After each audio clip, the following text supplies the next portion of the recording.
Okay. Hello, everyone. Welcome to our talk, KubeCon US Scaling AI Inference with Kubernetes GPUs. So let's present ourselves first. My name is Renaud Gaubert. I've been working at NVIDIA for the past 2 years on containers, Kubernetes, and open source. And I'm Ryan Olson. I'm a solution architect for deep learning, HPC, and I guess cloud. We call Renaud Mr. Kubernetes because he's kind of our main guy. So I'm kind of a GPU user and a person who's developing applications for GPUs and then using Kubernetes to scale those out. Well, Renaud is actually working on Kubernetes directly. Yeah. And we've actually started interacting with the community 2 years ago when I joined NVIDIA with the container team. And a lot of the work that we've been doing in the Kubernetes ecosystem is making sure that GPUs are acknowledged as a first-class citizen and not something that you hack your way inside. A lot of effort has gone in the community. A lot of things and interactions have been involved. And for example, you can see that the last face-to-face that was in March was actually happened at NVIDIA. So today we're going to talk about scaling AI inference with Kubernetes and GPUs. Sure. And so to do this, I'll switch spots with you. Yeah. We'll give you some obligatory why do we care? And then I want to break down the title of the talk, Scaling AI Inference with Kubernetes and GPUs, and really talk about what that overloaded scaling term means. Scaling with GPUs means something different than scaling with Kubernetes. Normally with Kubernetes, we talk about scale out. But scaling with GPUs means scaling up, or adding some new capability to your nodes that weren't there before. We'll talk about that. Then scaling the AI inference pipeline, this is a very different pipeline than your traditional microservices. So what are the new parameters of that? How to look for potential bottlenecks within that pipeline, and how do they fit into your infrastructure? And then, of course, we're going to go into actually scaling out with Kubernetes. So why do we care? So AI inference, deep learning, machine learning, it's everywhere in the news. It's kind of a big deal.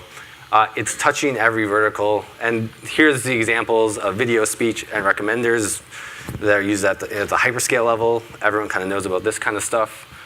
But it's also being used in other verticals. And so I kind of like to switch gears a little bit and talk about some examples that you might not have heard of. But these are some examples of how these new ways, these new state-of-the-art methods, things that have been traditionally extremely difficult for traditional machine learning to do, now with deep neural networks, the ability to perceive the world and to make predictions has fundamentally changed how we approach some of our business aspects. So first example here is medical imaging.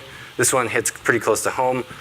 This is doing a stroke analysis. So 40% of radiology images that come in are classified as high priority.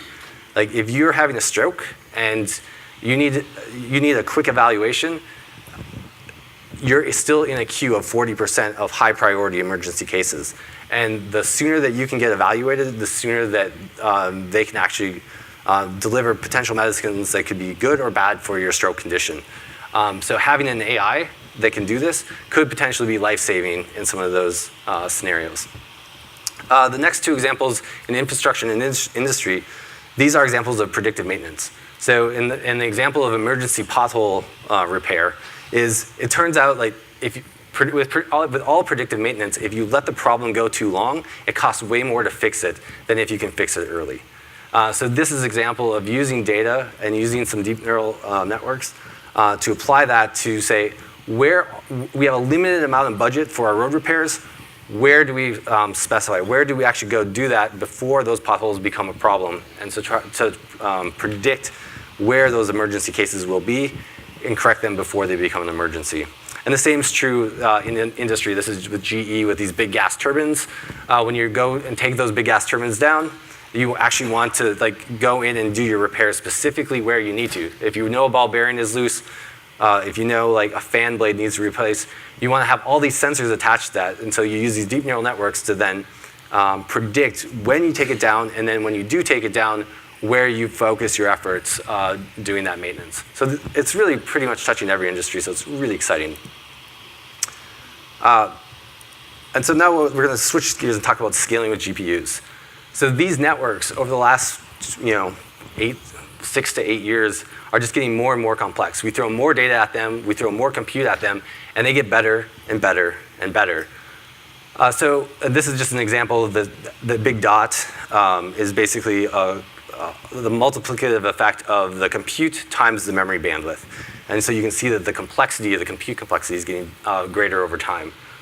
So how do we combat that? We combat that with our Tensor Core GPUs. So if you want Tensor Cores, we have these Jenga sets in our booth. Our Tensor Cores and our GPUs are specific ASICs designed for the key compute in deep neural networks, specifically matrix multiplies and accumulates. So these are ASICs that are added into the SM units, so our traditional FP32, int8, FP64 in some cases, and now add on Tensor Cores for deep learning, and in our Turing products, RTX for real-time ray tracing. These Tensor Cores provide an incredible amount of extra performance. And that helps combat that growing curve of compute needed to evaluate these models. So what's pretty exciting is this small little GPU, this T4 GPU, is 70 watts. You get 75 watts of power on your PCIe bus. This is 70 watts, so it fits in that profile.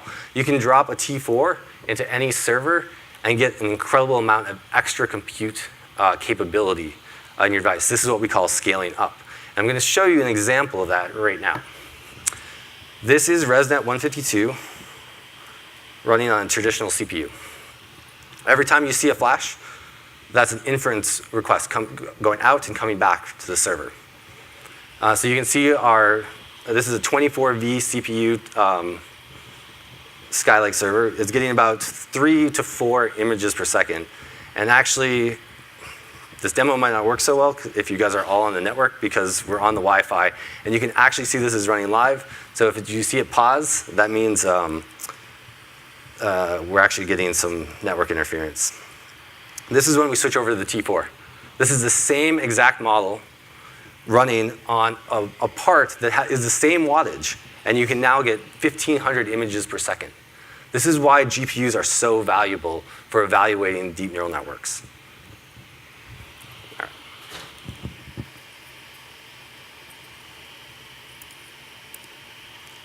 Next, the inference pipeline. So the inference pipeline is very different than, well, not very different, but different enough than your traditional microservice pipeline. I'm going to talk about some tools. So up front, I'm going to give you some acronyms. If you're in the industry, you understand these. If not, maybe it gives you some places to go to understand. So the tools that I'm going to talk about is NGC, NVIDIA GPU Cloud. This is a registry of Docker images. These work really well in the Kubernetes land. Everything that's below here are basically packaged within those containers. So we have gRPC, which is really just a simple wrapper around gRPC. This is to help build microservices, basically building compute-bound microservices and compute-bound async microservice, simplifying all the extra overhead and extra boilerplate code that goes into writing async gRPC. The TensorRT product is a library for optimizing. It's basically an inference optimizing compiler. It's one of the reasons why we can run so many images per second on such a little GPU.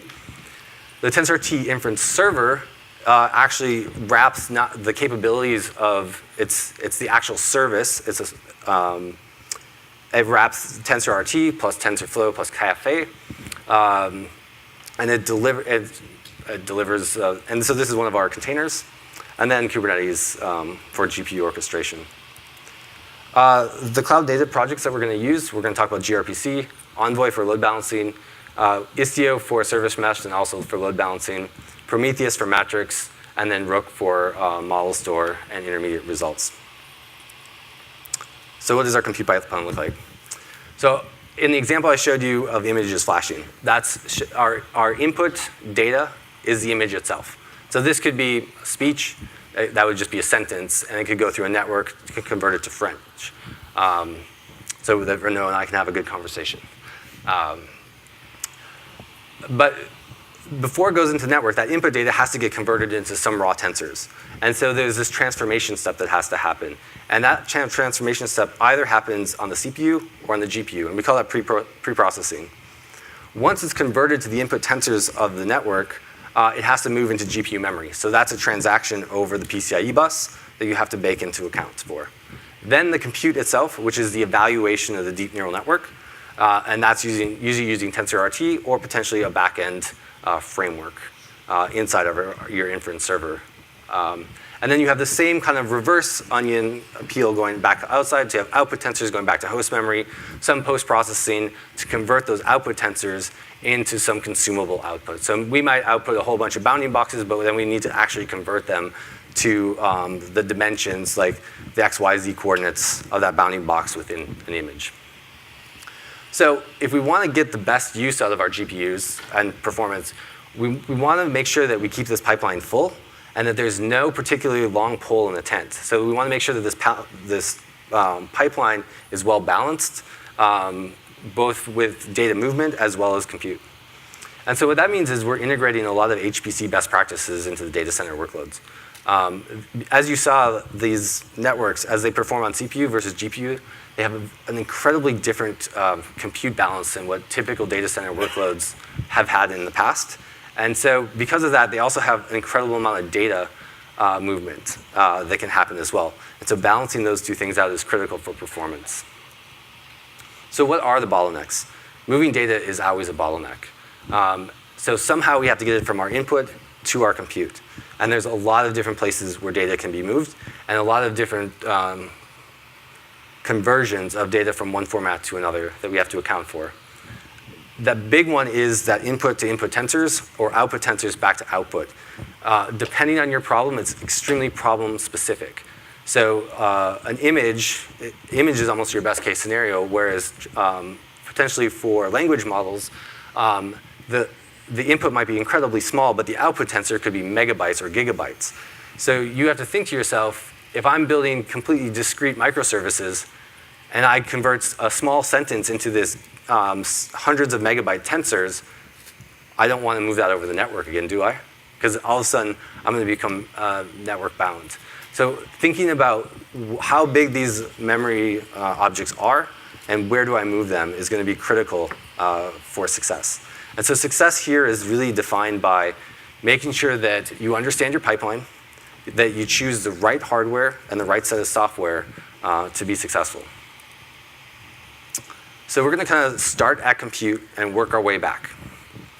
For compute, the actual evaluation of the deep neural network, these are our options. Ideally, we use the TensorRT product. This is a library that is designed to both optimize and compute a neural network. It gives you the best possible performance, the best possible memory footprint. You have really precise control over all of the memory buffers, as well as the precision that's being used.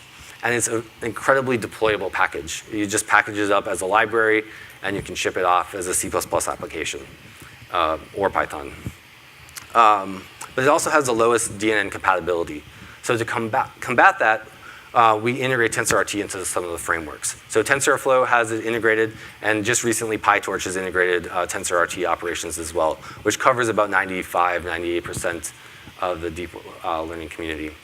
The pitfalls of integrating the framework is now you have the extra framework overheads. Frameworks are generally designed for the training process, not necessarily the inference process. And who owns the memory is kind of a slight battle. So it's a little bit less efficient, and generally it requires, you don't get quite as much throughput as what I'm trying to say.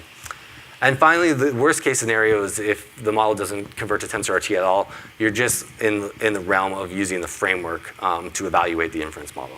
So preferred is left to right, green to red. So what TensorRT does as a product is it evaluates the neural network, and it does a whole bunch of symbolic optimizations on the graph, as well as runtime evaluation.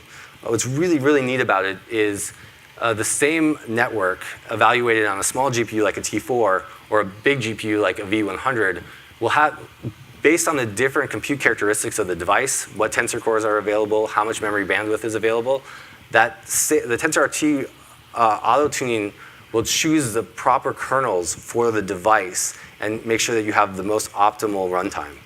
So it's really a pretty amazing product. And the result of that is these incredible gains in performance. So we see 21x speedups in Deep Speech 2, 27x in ResNet 50, actually sometimes even better, and then 36x for NNT. Next is if we step back from the compute, we have the pre and post processing. And this is actually where you have to really start thinking about it from a deployment perspective. As I kind of alluded to before, you can do that transformation of the input to input tensors on CPU or GPU. An example here would be video decode is a great example of just doing everything on device. H.264 video coming in can get decoded on device, go directly into GPU memory, and be inferred directly, meaning that the CPU component of it is very small, which changes your deployment. If you have a huge amount of CPU compute that is required to do that transformation, or that the sizes are really big, then the location of it is very important. So there's 4 primary locations that you can do it. You can do it in process. So we open source the TensorRT inference server. You can build your entire pre and post processing pipeline directly into the TensorRT inference server. You just download the code, add your stuff in, recompile it. Now you're in process. That's the fastest possible way to go from pre and post processing to compute. Problem is, you're coupled and you're scaling, right? So that kind of breaks traditional microservices. Now, to get more pre and post processing, you have to scale up your compute as well. A similar way, if you want to keep your logic decoupled and separate, you can do in pod. So you have a container in pod that does pre and post processing, and the TensorRT inference server. That way you don't have to touch the TensorRT inference server. You can build your logic external from it, but you can still use things like System 5 IPC and basically the shared namespaces of the pod to get better performance on moving the data between the two. And you might still have to make some modifications to the inference server in this example to use shared memory, but we're looking on adding that. Next, the layer back would be like in node. And this actually represents a few problems, but so you can use pod affinities to co-locate your pre and post processing containers on the same node as the thing that's actually doing the compute. But you might need to have some hacks to break down the namespace barriers. So using System 5 shared memory as an example, there is no way to say I would like to use the same IPC namespace as this pod in Kubernetes. The only way to do it is to go down to the host, which really kind of breaks the whole containerization strategy. So I think working with the community there on better namespace affinities would be pretty great. And finally, fully independent, like traditional microservices, pre and post processing puts all of its data on a network stack and sends it. And that can work in some scenarios, but in other scenarios it's would be prohibitively expensive. And at the end of the day is you really have to think about data movement. Data movement is absolutely the critical bottlenecking component. Serving. So those are the compute and pre and post processing steps, the steps that you have to kind of go through and benchmark and think about what it is that you're trying to deploy. This is how you actually serve it. So we have this TensorRT inference server. We package all of this up into not just an application, but it also lives in a container that you can download from our NGC, so ngc.nvidia.com. The advantage of this is we do all the logic for you. So we offer tunable concurrency. You can choose to optimize for latency or throughput or some slider in between. And usually you can find a sweet spot in between that allows you to get kind of the best throughput with only the minimal increase in latency. Because of some of the challenges that were kind of alluded to in previous talks about how to oversubscribe GPUs, we support multiple models within the same process. And this is a big advantage because it allows us to simplify the memory management on the GPU and to get to interleave and get good overlap between different models under different loads. And you can actually see this example down in our booth. We're running 4 different models being perfectly interleaved on the same device. We essentially support all AI frameworks either through conversion to Onyx or with TensorFlow. Directly, we support TensorFlow and Caffe2 and TensorRT as backends, but Onyx helps get us to the rest of the frameworks. Now, if you don't integrate your pre and post processing steps into the inference server itself, you need to have some sort of service that does that. So you can build that with your favorite microservice library. We have some examples here. Actually, those examples will be published later, but we call them the middleman service and the batching service. We use this gRPC wrapper around gRPC. You can find that into the inference server itself, and we'll publish some more examples on it in the future. We have some examples on this pre and post processing, where data comes in, and it basically acts as a middleman, and then the middleman service talks to the TensorRT inference service on your behalf, or the batching service, which collects low batch requests before the load balancer pipes them through a load balancer to a backend. So those are some examples. Metrics. So metrics are really important. You can always get node level metrics, but node level metrics only give you half the story. If you really want to make smart, intelligent decisions on when to scale your deployment, you want to actually have application level metrics. And so our TensorRT inference server, these are the metrics that we provide. So we have different ways to look at GPU utilization on the inference load as well as the latency.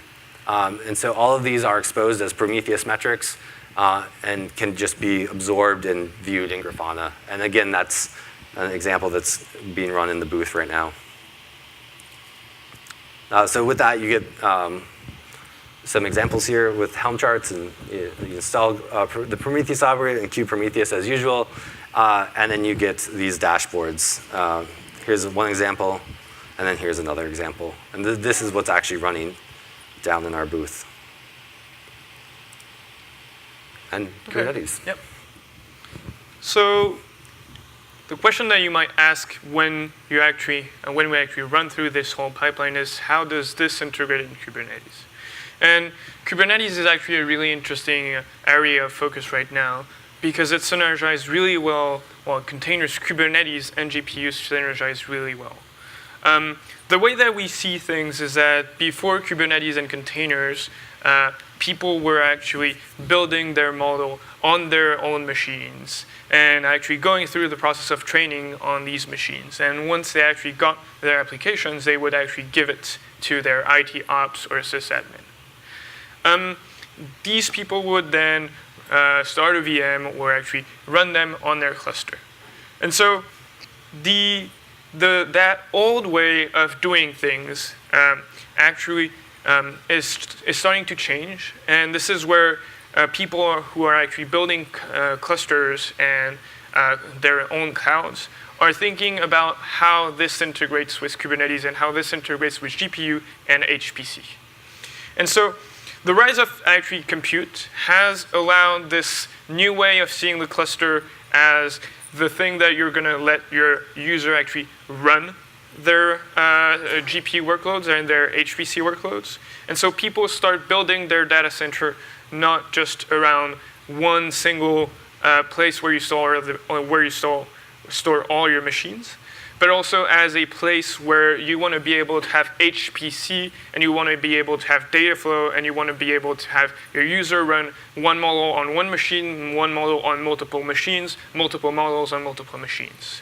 And so this new way of seeing your cluster has been enabled not only by Kubernetes containers, but also by the rise of high-performance computing and the ASICs around it. And so a lot of that has been, or at least NVIDIA has been in this space for the past 2 or 3 years around the NVIDIA with the NVIDIA Container Runtime, also known as NVIDIA Docker. This integrates pretty well with containers. It actually integrates with a lot of runtimes out there, Docker, CRI-O, Singularity, LXC. And we integrate at the runtime level, which allows us to actually be able to have one software that you can use for all the different runtimes, and also have a behavior that is exactly the same on all the different runtimes. How this ties up actually in Kubernetes is it allows 3 major use cases. The first one, and this is something that is enabled through Kubernetes with namespaces, with quotas, with priority and preemption, and a lot of tools that Kubernetes is going to allow you to use, which is around resource attribution. how do I actually say this user is going to be able to have this machine, or how many GPUs, or how many machines in general? Do I basically cordon a few nodes and then give him SSH access or her SSH access? Or do I allow him or her to write a pod spec that describes what his or her job is going to be, and then try and run that on the available nodes? Second one, and this is the use case that Kubernetes has been mostly built around, is around running production workloads. How do I do inference production? And as we've seen with Ryan, running production AI is a lot more complicated than your traditional microservice, because it is a pipeline, and the slowest element in your pipeline is going to define how fast you're going to go, how fast you're going to serve your requests. And the last one, and the last use case that Kubernetes allows you to do is cloud bursting. How do I take my on-premise cluster when I don't have enough resource? What do I do? And cloud bursting is a really interesting way of seeing things. Instead of trying to plan for capacity, I can now instantly burst in the cloud. And this is a really interesting use case that Kubernetes allowed. So we're going to see how we actually took the different CNCF projects and used them with NVIDIA GPUs, with NVIDIA products, to build that AI pipeline. Here you can see one of the example production deployment that we have. If we run through the user path, you can see that the user is going to communicate to your API endpoint using gRPC. And that API endpoint is going to go through some post-processing steps and a pod, and then send it to your TensorRT inference server. gRPC and Envoy are actually used all along that process so that you can actually have these services communicate. Your TensorRT server or your inference server is going to start doing the inference work and then send it back to your service to do some post-processing to send it back to the user. Finally, the models that you will see in the TensorRT inference server are going to be served by a model repository, which might or might not be backed by things like Rook.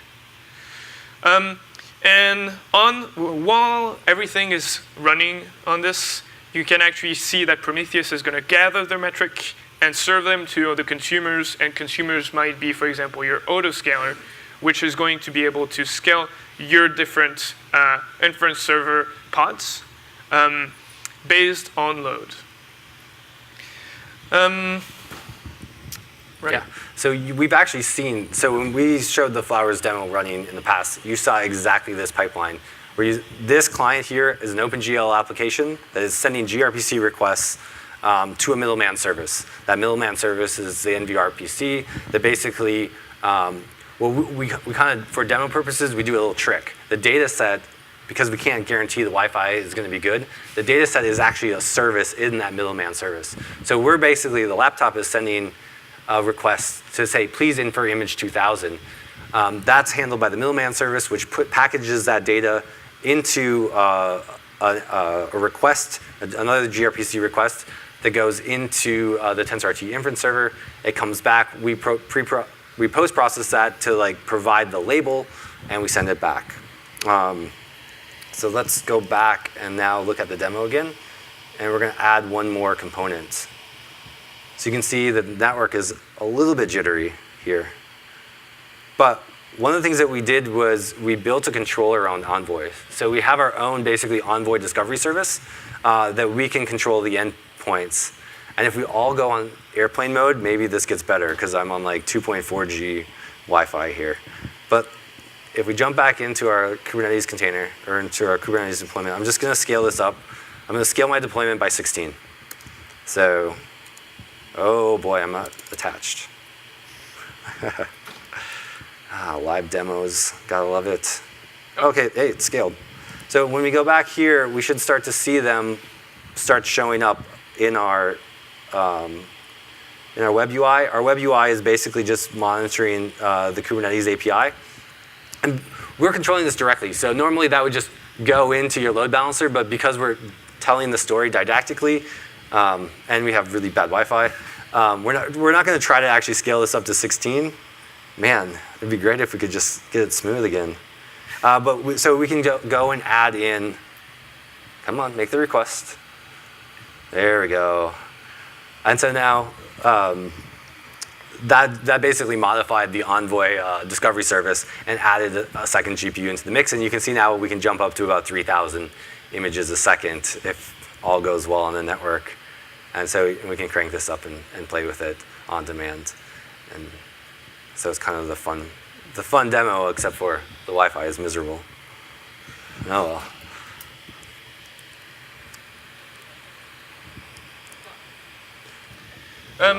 So actually running this on Kubernetes and running HPC pipelines on Kubernetes has some of its pitfalls. The first one that you're going to hit is around resource management. So this is a slide that I actually pulled from the KubeCon EU Inside Kubernetes Resource Management. But one of the things that you're going to find out is that you want to be able to set the quality class of your pods. The quality class of your pods is defined by how you set your CPU requests and limits and memory requests and limits. This basically allows you to tell Kubernetes, my pod is important or not. And based on that, Kubernetes is going to evict the different pods based on this priority scale. This also allows to tell Kubernetes whether you're using static CPU pinning or not. So one of the issues that you currently have with Kubernetes right now is when you're using HPC services, so services or pods that are bound by compute most of the time, is that Kubernetes runs CFS quotas. And right now there's a known bug affecting well-behaved applications in the Linux kernel where applications that behave correctly will actually get CPU throttled. And so that's a big issue when you're running CPU-bound applications. And to take that a step further, on top of just the Linux scheduler, one of the really important things to do when you're thinking about doing your deployment is to align your CPUs and GPUs together so that you're not having CPUs on one socket trying to communicate with a GPU that exists on another socket. So part of topology-aware scheduling for these resources is really important and something to keep in mind as well. And unfortunately with Kubernetes, static CPU pinning is possible, but you don't control on which NUMA socket you will land on. So that means that you might actually get statically pinned and get the best CPU possible, but you're transferring your data from your CPU to your GPU is going to be really slow because you're not on the right sockets. So Kubernetes has a lot of pitfalls around running HPC applications, but this is an ongoing conversation in the community, and expect to see some solutions to this as time goes on. So I think, yep. With that, we have questions. Time for questions. And we don't have a mic, so you have to present your question. We'll repeat it, and then. So my question is, does the format of the TensorFlow model is like TensorFlow serving? And if so, do you support the whole EFX, like all the data pipelines? So yeah, the TensorRT inference server has a model ingest that looks very similar because it is the it's based on the it's based on TensorFlow serving model stores. So once we say training model in this format, that will just work. That's what you're saying. Yeah. So the question was about around saved model formats from TensorFlow, and yes, the TensorRT inference server uses consumes saved models as the preferred way, the new preferred way, as well as .pb or GraphDefs from Caffe2. And I think there was one over here.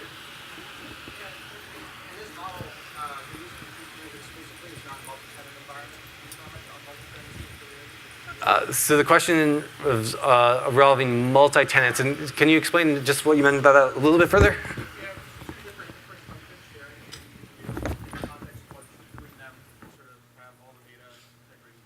So two different inference performing inference on two different models on the same device. That's actually what the TensorRT inference server does. You get model A, model B. They'll have their own set of buffers. In some cases, they can share buffers, but essentially, transactionally, they're completely separate. But they are also interleaved. If you need discrete, then you just deploy them as separate services.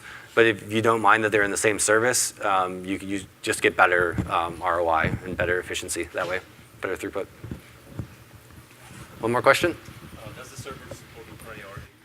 Does the server support priorities? It's something that we're working on. I would say at this point, no, but we could easily add it. Round robin right now? No, so each model queue has its own thread that's driving it. So essentially, it's almost basically at the contention of the lock on some of those sources. It's not that much, but if you wanted to define it, you could go in and make some explicit priorities, and something we're looking at. Is there any effort for upstreaming with Kubernetes some of the shortcomings? Yes, that's definitely an effort in the community that we're pursuing right now. One of the documents that we're trying to push right now with the community is called the NUMA Manager. One more question? So the way Kubernetes manages GPU today is allocation today is basically integer allocation, so you get 1 or 0, and people are asking, can I get a fraction of GPU? So fractional GPUs is an interesting concept, but the way that you want to see it right now is, can I share my models? Can I have multiple models running on my GPU? Fractional GPU is not something, you cannot see the GPU as the same way as a CPU. So if Renaud and I were both 2 different processes on the same GPU, without something like MPS, I get exclusive access to the device, or he gets exclusive access to the device. So if I'm performing a copy and then doing like a pipeline, my pipeline gets interrupted while his context takes over. So we don't get that efficiency where we get that good interleaving between our 2 processes on the device. And that's why we have the TensorRT inference server to combat that for inference right now, is that by co-locating the models in the same process, we get that interleaving and we get that performance benefit. And actually that can be pretty big in some cases. So if we even take a step back, the way to see GPU sharing is that it's not only a problem about how do I run 2 processes on the same GPU. As we've highlighted during the talk, like running GPU application is really a pipeline, and every single step of that pipeline might break. And this is exactly the same problem where, is it going to break on your PCI throughput? Is it going to break on your Linux threading? Is it going to break on getting the data from the right CPU to the GPU? So multi-tenancy and like sharing GPU is a really complex problem that does not involve only GPUs, and that's the problem that we have. So the way I read from your answer is basically context switch very expensive. Yes. Yep. Yes, Yep. exactly. I think we have time for one more.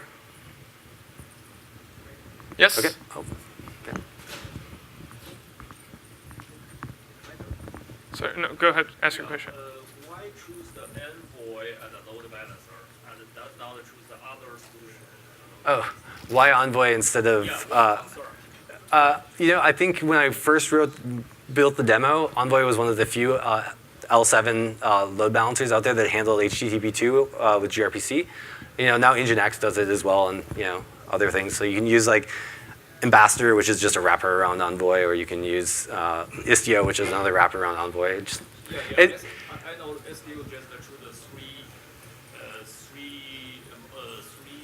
option of the. Yeah. I checked the document. Envoy have almost 14 option. I'm not sure is it a concept. Sorry? Okay. I mean, because the Envoy had more option.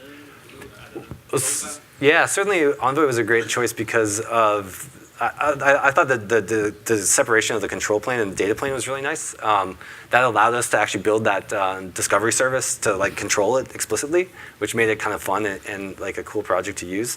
But the examples that we used, with the CNCF projects, you can choose to replace those with whatever in your infrastructure. Those are just the ones that we chose to like build out this demo and kind of like evaluate this inference pipeline, how a customer might build it.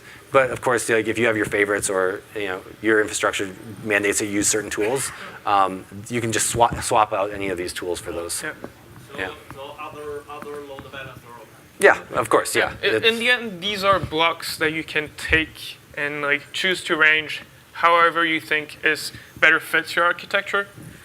We think here in this case these are decisions that we can make in terms of performance and adaptability. Yeah. C++, written by the Envoy. So Yeah. Yeah, it's pretty fast. Okay, cool. Thank you. Thank you. Welcome. Thank you very much, everyone. Thank you.